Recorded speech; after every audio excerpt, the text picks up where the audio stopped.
하나님이 기뻐하시는 자부심.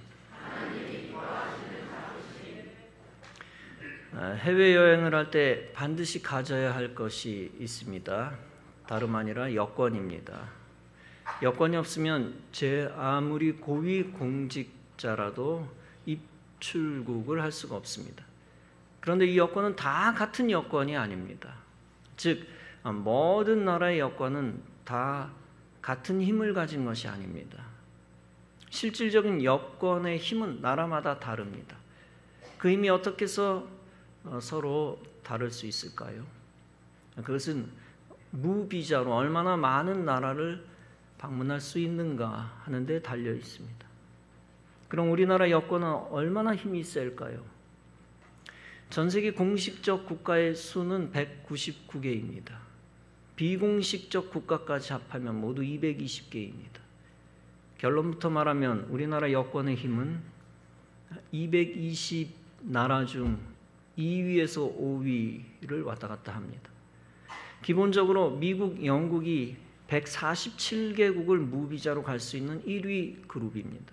그 다음이 한국, 프랑스, 독일이 145개국을 무비자로 갈 수 있는 2위 그룹입니다. 이 순위는 매년 조금씩 바뀐답니다. 경우에 따라서 내려가기도 합니다. 그런데 금년 현재 우리나라는 2위라고 합니다. 독일이 1위라고 합니다. 말레이시아를 갈 때에도 우리나라는 무비자로 갑니다. 그런데 말레이시아 공항에서 특이한 것을 보게 되었습니다. 함께 줄을 선 중국인들은 무엇인가 종이 하나를 더 작성합니다. 그것이 바로 중국인들이 말레이시아에 들어가기 위해서 비자 확인을 하고 있는 겁니다. 그 나라에는 한국은 비자가 필요 없는데 중국은 필요하다. 무슨 뜻입니까? 그것은 말레이시아가 한국인은 인정하는데 중국인을 인정하지 않는다는 얘기입니다. 그런 사실 하나만 봐도 우리는 참으로 복 있는 나라입니다. 과거에 박정희 대통령이 말레이시아를 방문한 적이 있습니다. 그때 국왕 중 하나가 만남을 거부한 적이 있습니다. 그 당시만 해도 말레이시아가 우리나라보다 약했을 때입니다. 그러나 세월이 지나 달라졌습니다. 말레이시아 국왕이 가장 존경하는 인물이 박정희 대통령이 되었습니다. 박정희 대통령이 후진국을 후진국에서 벗어나게 하는 역할 모델이 되었다는 겁니다. 국왕이 한국을 보고 결심했습니다. 그래, 우리 말레이시아도 한국처럼 부강한 나라가 되어야 되겠다. 그래서 새마을운동을 도입했습니다. 그러나 생각만큼 쉽지 않았고 실패했습니다. 그 결정적 이유가 바로 그 나라 사람들이 게을러서였습니다. 사실 우리나라는 과거 말레이시아, 태국보다 못한 나라였습니다. 그러던 이 나라가 그들과 비교할 수 없는 강대국이 되었습니다. 지도자의 의지도 중요하고 따르는 국민들도 중요합니다. 반드시 잘 사는 나라로 만들고야 말겠다는 의지가 빛을 본 것입니다.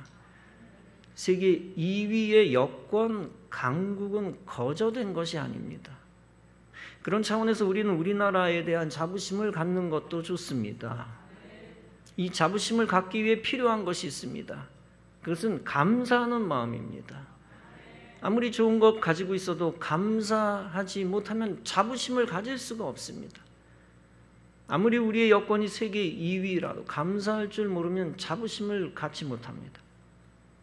자부심의 근거는 다른 모든 것 있지만 가장 중요한 근거는 감사하는 마음입니다. 요즘 주체사상 운동권 정치인들 때문에 온 나라가 시끌시끌합니다. 주체사상 운동권 인사들의 위선 때문입니다. 자기들이 해놓은 말과 반대대로 행동하는 위선 때문입니다. 주체사상이란 북쪽이 주체적인 나라며 남쪽에는 주체가 없다는 얘기입니다. 전혀 남쪽 대한민국에 자부심이 없습니다. 억지로 이 땅에 붙어 삽니다. 그러나 위선적인 그들도 북쪽에 가서 살라 하면 사력을 다해 반항할 것입니다. 그래서 위선인 거죠. 자부심도 없고 감사하는 마음도 없고 원망만 하면 어떻게 될까요? 자유를 박탈당하고 축복도 없어지고 살 자격을 잃어버립니다. 아무리 부족한 것이 많아도 우리는 하나님이 축복하신 선물을 알아차려야 합니다. 우리가 자부심을 갖기 위해 우리에게 필요한 것이 있습니다. 그것은 신앙적인 기준을 가지고 과거와 현재를 비교하는 겁니다. 하나님이 식민지 나라, 우상숭배 나라를 신앙의 자유가 있는 나라로 바꾸셨습니다. 그리고 과거 후진국을 지금 선진국으로 바꾸셨습니다. 그렇게 비교하며 감사하며 주어진 것이 선물인 것을 아는 것입니다. 본문은 비교하며 감사하는 모습입니다. 본문은 말씀합니다. 주의 궁정에서의 한 날이 다른 곳에서의 첫날보다 나은즉 악인의 장막에 사는 것보다 내 하나님의 성전 문지기로 있는 것이 좋사오니, 주의 궁정과 다른 곳을 비교하고 있습니다. 그리고 주님과 함께하는 한 날과 세상 속에서의 첫날을 비교하고 있습니다. 악인의 장막과 하나님의 성전을 비교하고 있습니다. 그리고 악인의 장막에서 일하는 것과 성전 문지기로 일하는 것을 비교하고 있습니다. 그러면서 시편 저자는 주어진 선물의 가치를 알아차립니다. 그것에 대해 자부심을 가집니다. 그리고 그 선물을 주신 하나님의 은혜에 감사하고 있습니다. 여호와 하나님은 해요 방패시라. 여호와께서 은혜와 영화를 주시며 정직하게 행하는 자에게 좋은 것을 아끼지 아니하실 것임이니이다. 시편 기자는 진정한 복이 무엇인지 알고 이렇게 고백합니다. 만군의 여호와의 주께 의지하는 자는 복이 있나이다. 여기서 주의 궁정은 무엇일까요? 다름 아니라 주님의 품 안, 품속을 의미합니다. 이 하나님의 품을 우리는 어디서 누릴 수 있습니까? 우선 신앙의 자유가 있는 대한민국 우리나라에서 누릴 수 있습니다. 둘째는 하나님의 품을 기독교 공동체, 교회에서 누릴 수가 있습니다. 성도는 하나님의 품, 교회를 자랑스러워하고 자부심을 가질 줄 알아야 합니다. 하나님은 우리의 중심을 보시는 하나님입니다. 우리의 중심이 정말 세상보다 하나님을 사랑하고 자랑하는 마음이어야 합니다. 그리고 우리가 정말 세상보다 교회를 사랑하고 자랑하는 마음을 가지고 있어야 합니다. 그 마음을 가질 때 하나님이 기뻐하십니다. 그 마음을 가지면 하나님이 우리 마음 가운데 복을 주십니다. 여러분, 우리가 어떤 건물을 소유하면 자랑할지도 모릅니다. 그리고 건물을 소유하는 것을 뿌듯하게 여기며 자부심을 가질지도 모릅니다. 그러나 건물을 자랑하는 것은 신앙적이지는 않습니다. 그것은 세상적인 힘을 자랑하는 것이며 신앙의 해가 될 수도 있습니다. 그래서 예수님도 이렇게 경고했습니다. 부자가 천국에 들어가는 것이 낙타가 바늘귀에 들어가는 것보다 어렵다.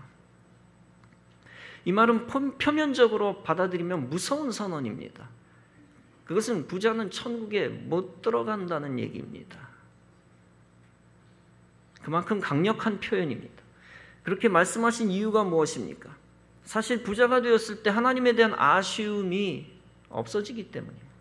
세상에 대해 관심, 세상에 대한 관심이 커지고 세상을 더 많이 바라보기 때문입니다. 모든 문제를 물질로 해결하려는 습성이 생기기 때문입니다. 천국과 영적 관심이 물질적, 인간적 권세에 대한 관심으로 떨어지기 때문입니다. 그래서 부자가 믿음을 팔아버릴 가능성이 높다는 것입니다. 교만해져서 하나님을 의지하려 하지 않아 하나님과 떨어질 수 있다는 것입니다. 가난했을 때 신앙생활 잘하던 사람이 부자 되어 신앙생활을 포기할 수 있다는 것입니다. 그래서 예수님은 세상의 부유함을 경고하고 있는 것입니다. 그렇다고 해서 부유함을 포기하라는 말은 아닙니다. 부유해도 겸손한 자, 신실한 신앙으로 충성하고 헌신하는 사람들은 상을 받습니다. 부유해도 참 믿음의 사람은 구원을 받습니다. 하나님이 물질을 부어주고 싶어하는 대상이 있습니다. 부유해져도 하나님을 멀리하지 않을 사람입니다. 부유해질수록 더욱 겸손해지고 주의 일을 많이 할 사람입니다. 그리고 아무리 세상적인 권세와 재물을 가졌어도 교회를 더 사랑하는 사람입니다. 100억대의 건물을 가졌어도 그것보다 교회 건물을 더 사랑하는 사람입니다. 천하를 호령하는 사람이라 할지라도 하나님 말씀에 절대 순종하는 사람입니다. 그런 사람은 자기 집이나 세상 건물보다 교회를 더 사랑합니다. 큰 교회든 작은 교회든 교회에 대한 자부심을 갖습니다. 그리고 하나님이 인정하는 사람은 세상 권력보다 교회의 직분을 더 사랑합니다. 대기업 회장이나 사장이나 장관이나 대통령보다 장로, 권사, 집사의 직분을 사랑합니다. 또 선교회장, 지역장, 속장, 전도사, 간사, 사무장, 지휘자, 교사, 대원의 직책을 사랑합니다. 하나님이 기뻐하시는 사람은 세상 직업과 비교하면서 자부심을 갖습니다. 목사는 대통령보다 그것을 더 사랑하고 자부심을 갖습니다. 교사는 세상 고등학교 교사나 대학교 교수보다 더 사랑하고 자부심을 갖습니다. 장로는 세상 장관보다 그것을 더 좋아합니다. 권사는 고위 공무원보다 그것을 더 좋아합니다. 집사는 군대에서 별이 그려진 장성보다 집사직을 더욱 좋아합니다. 우리가 하나님 기뻐하시는 믿음의 사람인지 아닌지 질문해 보면 압니다. 당신이 평생 집사직을 포기하겠습니까? 아니면 군 장성을 포기하겠습니까? 그때 믿음 없는 가짜 집사는 재빨리 집사를 포기하고 군 장성을 맡겠다고 합니다. 그러나 참 믿음의 사람은 영원히 군 장성이 안 돼도 상관없습니다. 차라리 진급에서 탈락하고 영원히 진급의 기회가 없어도 집사직을 놓지 않을 것입니다. 위의 이야기가 가정법이긴 합니다만 사람의 진정성을 평가할 수 있는 가정입니다. 나는 집사 따위는 필요 없어. 집사라는 소리를 못 들어도 평생 사장 소리 들을래. 평생 선생 소리, 장관 소리, 장성 소리, 회장 소리 들을래. 이런 생각 가진 자는 환난의 때 믿음 팔아버릴 사람입니다. 마귀가 세상적으로 유혹하면 다 넘어갈 사람입니다. 주님이 주신 크고 작은 사명을 가볍게 여기는 자가 되어서는 안 됩니다. 어떤 면에서 주님을 사랑하지 않는 자입니다. 그런 자는 직분뿐 아니라 결정적 환난의 때 교회를 부끄러워할 사람입니다. 교회를 부끄러워하면서 예수님만 사랑하는 것이 가능할까요? 나는 교회가 부끄러워. 그런데 예수님을 사랑해. 이게 가능할까요? 수많은 교회 밖의 불신자들이 그런 식으로 얘기를 합니다. 나는 교회와 교회 다니는 사람을 싫어하지만 예수님을 좋아한다. 거짓말입니다. 좋아하지 않습니다. 그런 말을 한 최초의 사람이 있습니다. 다름 아니라 인도의 성자라고 불리우는 마하트마 간디입니다. 이 말이 교회를 떠난 사람에게 핑계거리를 제공하고 있습니다. 이 말이 불신자에게 교회 비판의 빌미를 제공하고 있습니다. 그런데 우리가 분명히 알아야 할 것이 있습니다. 분명히 간디는 기독교인이 아니라 힌두교 지도자라는 사실입니다. 그런 자의 말을 듣고 우리의 신앙이 흔들려서는 안 됩니다. 그런 말에 흔들리면 교회와 예수님을 분리합니다. 엄밀한 의미에서 예수님을 사랑하면 예수님의 몸, 교회를 사랑할 수밖에 없습니다. 물론 우리가 교회가 우리에게 실망을 주는 일이 참 많습니다. 사람이 사는 모임이며 기독교인이 1000만 명인데 무슨 일이 안 일어나겠습니까? 한 30명 모인 공동체도 시끄럽고 잡음이 끊이질 않는데 1000만 명인데 무슨 일이 안 일어나겠습니까? 심지어 한국의 목사님이 수만 명인데 이상한 목사가 왜 없겠습니까? 그러나 그래도 신자들이나 성직자가 세상에 속한 사람들보다는 낫습니다. 교회는 천국 자체가 아닙니다. 단지 천국 가는 예비 신자들이 미리 모인 곳입니다. 천국의 기쁨을 미리 맛보는 곳입니다. 교회에서 천사들이 모여 예배드리는 것이 아닙니다. 교회는 죄 많은 인간들이 모여 예배 드리는 곳입니다. 단지 죄 많은 인간들이 예수의 피로 용서받고 구원받은 곳입니다. 그곳에서 서로 용서하고 서로 사랑하고 예수님 닮아가려고 애쓰는 것입니다. 비록 교회가 인간적으로 실망을 주어도 이 땅에서 가장 천국과 가까운 곳입니다. 지리적으로 억지로 표현하면 에베레스트 8848 하늘과 제일 가까운 곳이라고 우스갯소리로 얘기를 하죠. 영적으로 보면 누가 뭐라 그래도 교회가 천국과 제일 가까운 곳입니다. 비록 교회 안에 있는 사람들이 내 성격이 안 맞아도 여전히 예수님의 몸입니다. 예수님의 몸을 이루는 나 자신도 죄가 많고 어리석은 자임을 알아야 합니다. 오히려 교회가 천국 같다면, 천국같이 교회가 완벽하면 나는 교회 다닐 자격이 없습니다. 천사 같지도 않은 나를 교회가 받아줄 리가 없습니다. 그러나 다행히 교회는 천국같이 완벽하지 않습니다. 모든 교인들이 나처럼, 심지어 사역자나 목사도 나처럼 실수투성입니다.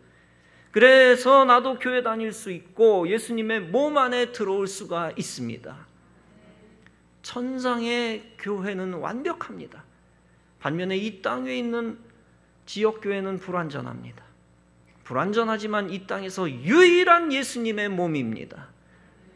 그 예수님의 몸을 사랑하는 법을 배워야 합니다. 예수님을 진정으로 믿고 사랑하는 자는 예수님의 몸, 교회를 사랑할 수밖에 없습니다. 호텔과 여관은 예수님의 몸이 아닙니다. 청와대, 국회, 정부 청사도 예수님의 몸이 아닙니다. 모든 학교와 관공서, 소방서, 경찰서 좋은 일 많이 하지만 예수님의 몸 아닙니다. 지역복지센터는 예수님의 몸이겠지. 지역복지센터도 예수님의 몸 아닙니다. 대기업이나 중소기업이나 사업체들도 예수님의 몸이 아닙니다. 국가를 부강하게 했어도. 단지 그 속에서 예배로 모일 때만 부분적으로 예수님의 몸이 됩니다. 오직 이 땅에서 예수님의 몸은 교회뿐입니다. 예수 그리스도의 피로 세워진 성도의 모임, 예배의 장소 교회뿐입니다. 그 교회를 여전히 아끼고 사랑하는 자가 예수님을 사랑할 수 있는 것입니다. 마가복음 8장에서 예수님은 말씀합니다. 이 음란하고 죄 많은 세대에서 나와 내 말을 부끄러워하면 인자도 아버지의 영광으로 거룩한 천사들과 함께 올 때 그 사람을 부끄러워하리라. 또 마태복음 10장은 말씀합니다. 누구든지 사람 앞에서 나를 시인하면 나도 하늘에 계신 내 아버지 앞에서 그를 시인하리라. 누구든지 사람들 앞에서 나를 부인하면 나도 하늘에 계신 내 아버지 앞에서 그를 부인하리라. 다시 말하면 예수님을 부끄러워하면 예수님도 그 사람을 부끄러워한다는 것입니다. 더 확대 해석하면 어떻게 됩니까? 예수님의 피로 사신 교회를 부끄러워하면 예수님도 그를 부끄러워하겠다는 것입니다. 구원받은 천국 백성들은 어머니 같은 교회를 사랑하고 자랑스러워해야 합니다. 우리 어머니가 가방끈 짧다고 돈 없다고 어머니 아닙니까? 그 어떤 석박사와 비교할 수 없이 사랑스러운 존재가 우리의 어머니입니다. 마찬가지로 교회는 군대처럼 막강하지도 않고 기업처럼 돈을 버는 게 목적도 아닙니다. 병원들이 환자에 모여들듯이 교회에는 죄인들이 모여듭니다. 특수한 사람만 따로 모집하는 것이 아니라 순위를 매겨서 딱 끊어서 그 사람만 뽑아들이는 것이 아니라 남녀노소 모든 사람이 모여듭니다. 힘 있는 사람, 힘 없는 사람, 배운 사람, 못 배운 사람, 성격 나쁜 사람, 좋은 사람 다 있습니다. 건강한 사람, 죽어가는 사람, 지혜로운 사람, 어리석은 사람 다 있습니다. 한마디로 오합지졸의 모임이며 가장 크게 파탄날 수 있는 장소입니다. 그러나 성령님이 함께 하시기 때문에 가장 영적인 장소이며 가장 평안한 곳입니다. 가장 차별이 없는 곳이며 가장 서로 사랑할 수 있는 곳입니다. 그런 기적을 만들어내고 있는 교회 자부심을 갖는 여러분 되시기 바랍니다. 그런 자부심을 가진 자가 가장 믿음 좋은 사람이며 예수님을 자랑할 수 있는 사람입니다. 제 아무리 하나님을 사랑하는 척해도 교회를 미워하면 그는 믿음 없는 자입니다. 결국 그는 교회 다니는 것을 세상에 고백하지도 못하고 밝히지도 못하고 세상 자랑만 할 사람입니다. 반면에 교회에서 상처받고 싸우고 실망한 적이 있어도 여전히 교회를 사랑하는 자가 있습니다. 그는 자신의 어머니를 사랑하듯 교회를 사랑합니다. 그런 자는 교회를 감싸고 교회가 핍박당할 때 의분을 갖습니다. 결국 교회를 높이는 사람이고 성도를 사랑하고 그리스도를 사랑할 사람입니다. 그런 자는 교회와 관련된 모든 것에 자부심을 가지고 교회를 영광스럽게 합니다. 교회 속에 있는 자부심을 가지라는 말을 오해해서는 안 됩니다. 세상 직업 버리고 교회 안에서만 살라는 얘기가 아닙니다. 세상 직업보다 교회 직분을 더욱 소중히 여기라는 뜻입니다. 세상에서 놓치고 없어질 것에 자부심을 갖는 어리석은 자가 되지 말라는 것입니다. 오직 교회 안에 있는 영원한 것에 자부심을 갖는 지혜로운 자 되라는 것입니다. 예수님의 육신의 부모가 어린 예수를 찾았습니다. 그때 예수께서 내가 아버지 집에 있어야 될 줄을 알지 못하셨습니까? 라고 했습니다. 즉 예수님은 다른 곳보다 아버지 집이 가장 귀한 곳이다 라는 것을 강조한 것입니다. 예수님은 아버지 집에 대해 최고의 자부심을 가진 것입니다. 그렇다고 예수님이 24시간 1년 내내 성전에만 있는 것이 아니었습니다. 예수님은 아버지 집을 가장 사랑하지만 세상으로 나가 전도하셨습니다. 우리도 예수님처럼 성전에 대한 최고의 자부심을 갖고 그 자부심으로 세상에 나아가야 합니다. 누가복음 9장에서 베드로와 요한과 야고보는 예수님이 영광스럽게 변모되는 모습을 봅니다. 예수님과 함께 있는 사람들이 모세와 엘리야임도 알아차립니다. 그것이 변화산 사건입니다. 그 모습이 너무나 황홀하고 아름다워 베드로가 이렇게 부탁합니다. 여기서 초막셋을 짓되 하나는 주를 위하여, 하나는 모세를 위하여, 하나는 엘리야를 위해 지었으면 좋겠습니다. 이것은 예수님과 함께하는 놀라운 현장을 영원히 품고 싶은 것입니다. 이때 초막은 예수님의 현존이 분명한 교회나 다름없습니다. 그들은 그런 교회를 너무 사랑했고 자부심 가졌고 영원히 그 안에 거하고 싶었습니다. 그 마음 자체는 대단히 신앙적이고 주님과 함께 있다는 자부심입니다. 그러나 예수님의 목적은 그들이 변화산에 영원히 거하는 게 아닙니다. 은혜 받은 후에는 하산하여 세상으로 가야 한다는 것입니다. 다시 말해서 천국의 통로 교회에만 머물지 말고 세상에 나가라는 것입니다. 교회를 떠나라는 뜻이 아니라 교회 중심으로 살아 힘을 얻어 사명 감당하라는 것입니다.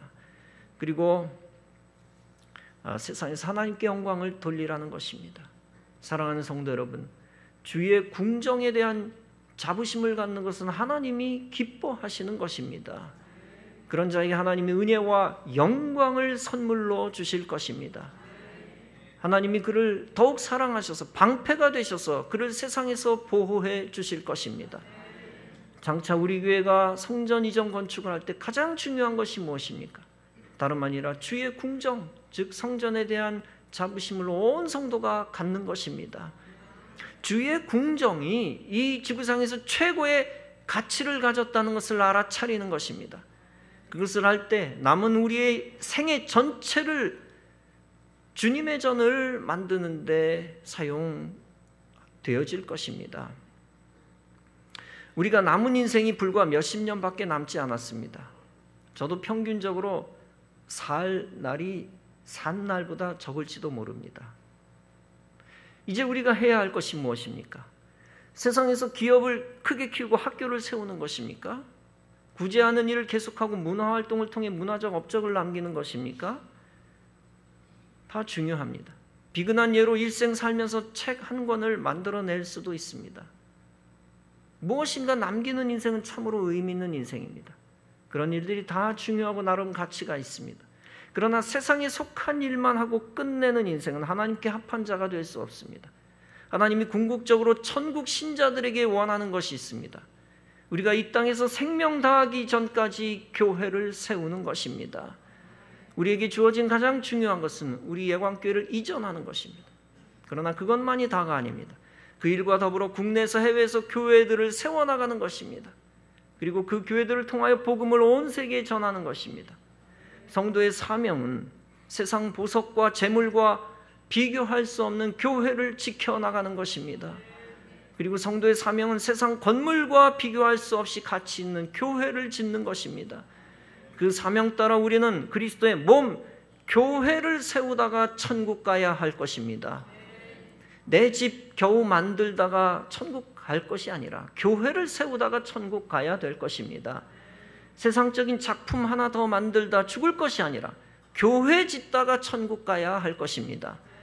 예수님은 요한복음 14장에서 말씀하셨습니다. 평안을 너희에게 끼치노니 곧 나의 평안을 너희에게 주노라.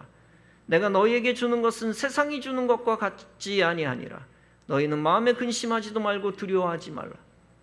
참된 가치를 세상에서 찾지 아니하고 주의 궁정에서 찾는 자, 그가 바로 세상 쾌락과 비교할 수 없는 예수님 품 교회 속에서 주님이 주시는 평강 샬롬을 누릴 수 있는 것입니다. 하나님의 궁정, 우리 교회를 가장 행복하게 여길 줄 아는 참된 그리스도인이 다 되시기 바랍니다. 우리 교회를 세상에서 가장 아끼고 사랑할 줄 아는 참된 성도가 되시기 바랍니다.